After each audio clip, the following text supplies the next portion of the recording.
আর আজকে তাদেরকে আবার বলছি যে আপনাদের ক্ষমতা থাকলে আপনারা এসআইআর করার পরেও তৃণমূল কংগ্রেসের যা ভোটের আসন ছিল 2021 সালে একটা হলেও বাড়াবো, কমার জায়গায় নেই।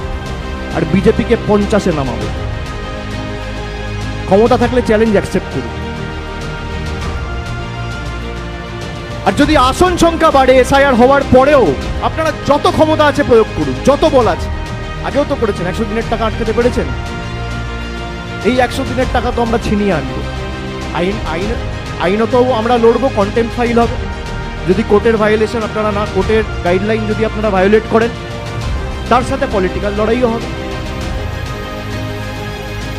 আর যদি আপনারা এসআইআর করেও গোহারা হারেন, তাহলে বিজেপির নেতারা অন্তত পক্ষে একটা আন্ডারটেকিং দিয়ে বা বাংলার সংবাদ মাধ্যমকে ডেকে সাংবাদিক বন্ধুদের সাক্ষী রেখে বাংলার 10 কোটি মানুষের সামনে বলুক যে আমরা যদি 2026-এ হারি আর তৃণমূলের আসন সংখ্যা একটা হলেও বাড়ে, আমরা 1 সপ্তাহের মধ্যে 2 লক্ষ কোটি টাকা বকেয়া ছেড়ে দেব।